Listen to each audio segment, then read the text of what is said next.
There is a belief most of us carry without ever really questioning it.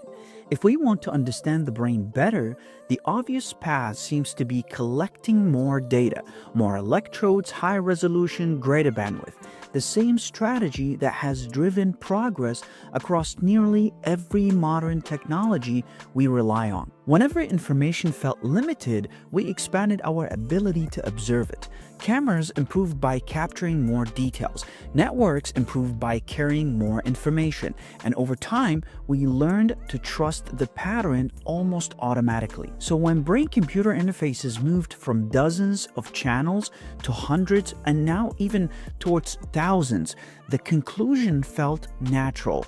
If each electrode is listening to neurons, then more electrodes should reveal more of the brain. Early demonstrations seem to reinforce that belief. We see precise decoding, controlled movement, readable intent, results that feel reassuring in how familiar the trajectory looks. At first glance, it doesn't feel like a leap. It feels like progress doing what it has always done. But inside that confidence is an assumption that rarely gets examined. It assumes that neural signals behave like independent streams of information, that each new electrode contributes something fundamentally new to what we already know. That assumption makes sense if the brain is imagined as a collection of separate sources, each broadcasting its own signal. But neural systems don't operate that way. Neurons are not isolated messengers. Their activity is coordinated across populations, shaped by shared inputs, shared timing, and shared history. What one neuron expresses is often already reflected in some form across many others. So adding electrode does increase what you record, but not always what you learn. You begin to collect signals that are correlated, refinements of existing structure rather than entirely new structure. Early on, the system still improves because you are seeing that structure more clearly, but the improvement comes from resolution, not expansion. And this is where the intuition begins to soften, not because it was wrong, but because it was incomplete. Neural bandwidth is not defined by how much data an interface can physically record. It is defined by how much independent structure actually exists in the signal. Long before activity ever reaches an electrode, the brain has already compressed information: motor intent, speech planning, even decision making.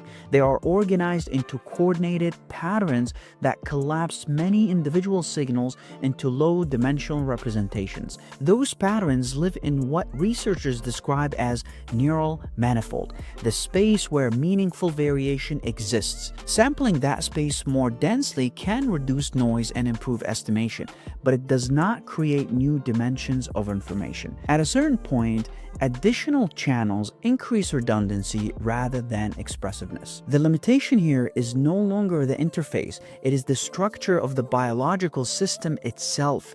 And once you see that, the problem looks very different. Because that limitation brings costs that don't show up in short demonstrations. As channel counts increase, so do power demands, thermal load, tissue interaction, synchronization complexity, and real-time processing requirements.